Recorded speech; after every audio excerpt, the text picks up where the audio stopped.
एक बार एक पिता अपने बेटे को लेकर एक बौद्ध भिक्षु के पास आए और हाथ जोड़कर अपने बेटे को सुधारने की विनती करने लगे। बेटा दिखने में तो ठीक लग रहा था, हट्टा कट्टा भी था, पर ना जाने क्या सोचकर उसके पिता उसे ठीक करने के लिए बौद्ध भिक्षु के पास आश्रम ले आए। बौद्ध भिक्षु ने पूछा, क्या हो गया है तुम्हारे बेटे को, क्यों सुधारना चाहते हो? पिता बोले, मेरा बेटा बहुत आलसी है, मेहनत करने से हमेशा पीछे हट जाता है। जब भी एक काम दो तो उसे पूरा किए बिना दूसरे काम की तरफ भागता है और उसे भी पूरा नहीं कर पाता। ऐसे कैसे जीवन चलेगा? आप ही बताएं, अगर एक काम में मन नहीं लगाया तो कभी कोई काम पूरा हो पाएगा? मैं अपने बेटे की इस आदत से बहुत परेशान हो चुका हूँ और मुझे बहुत दुख भी होता है कि अगर मेरा बेटा जीवन में कुछ नहीं कर पाया तो कृपया करके मेरे बेटे को कुछ तो सलाह दीजिए।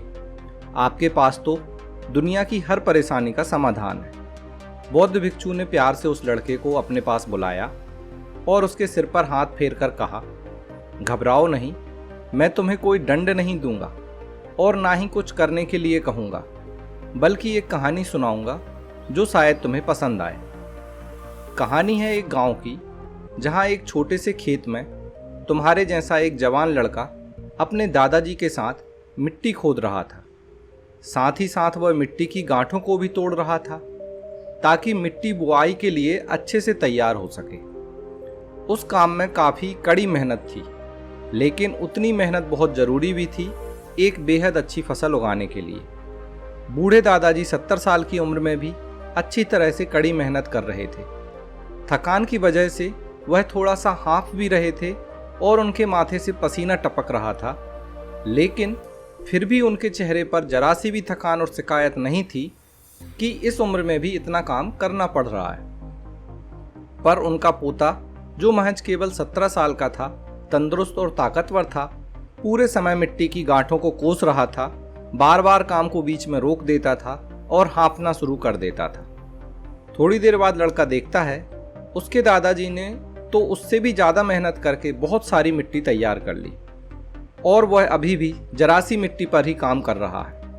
अब लड़के को थोड़ी शर्मिंदगी महसूस हुई तो उसने अपने दादाजी से पूछ ही लिया कि आप इतने बूढ़े हो, फिर भी आपने मुझसे इतना ज़्यादा काम कैसे किया? मुझसे ज़्यादा मिट्टी तैयार कर ली और वो भी इतनी अच्छी। वह लड़के को लगा अब दादाजी कहेंगे कि मैं पौष्टिक भोजन खाता हूँ, मेहनती हूँ, तुम्हारी तरह आलसी नहीं हूँ। पर ऐसा कुछ दादाजी ने नहीं कहा। दादाजी ने उसे जो जवाब दिया उसकी उसे बिल्कुल उम्मीद नहीं थी। दादाजी उसे समझाते हुए कहते हैं कि जब हम किसी काम को मुश्किल मानते हैं और उसके बारे में ज़्यादा सोचते हैं तो सच में वह काम मुश्किल हो जाता है, और जब हम बिना सोचे उसे करते हैं और करते ही रहते हैं तो वो आसान हो जाता है।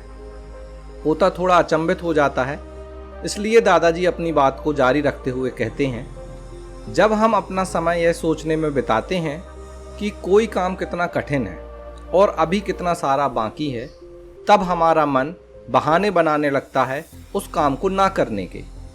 ज़्यादा काम के बारे में सोचना, अपने मनगढ़ंत विचारों को सोचते रहना, यह सब करने से हम अपने काम को बहुत कठिन बना लेते हैं। जब आप तय किए काम के बारे में ज़्यादा सोचते हैं और अपने दिमाग को नकारात्मक विचारों पर ध्यान केंद्रित करते हैं कि जैसे अगर मैं काम को पूरा ना कर पाया तो मैं इस समय दूसरा काम करता तो ज़्यादा फायदा होता, जैसे विचार, तो आपकी गति उस काम को करने के लिए धीमी हो जाती है। हमेशा अपने काम की इज्जत करो, अपने काम से प्यार करो और मन में ऐसे विचार रखो कि मेरा काम बहुत अच्छा है, मुझे इसमें बहुत सफलता मिलेगी। ऐसा सोचने से हम हमारे अंदर एक सकारात्मक विचारधारा बनाते हैं जो हमें आगे मेहनत करने की प्रेरणा देती है।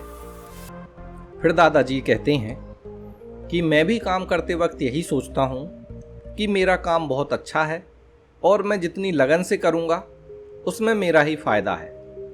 तब उनके पोते को समझ में आ गया कि जब भी हम किसी काम को करते हैं तब किसी दूसरे काम के बारे में नहीं सोचना चाहिए, बल्कि अपने काम पर ध्यान केंद्रित करना चाहिए।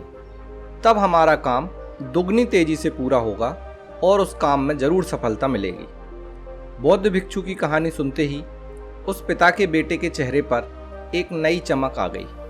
उसे अपनी भूल का एहसास हो गया और यह बात समझ आ गई कि कोई काम छोटा बड़ा, अच्छा बुरा नहीं होता, बल्कि करने वाले की इच्छा उसे बनाती है। उस लड़के ने बौद्ध भिक्षु के पांव छूकर आशीर्वाद लिया और कहा, आज के बाद से आपको और मेरे पिता को कभी शिकायत का मौका नहीं दूंगा। कहानी अच्छी लगी हो तो इसे लाइक ज़रूर करें। इसी तरह की और कहानी सुनने के लिए हमारे चैनल को सब्सक्राइब ज़रूर कर लें।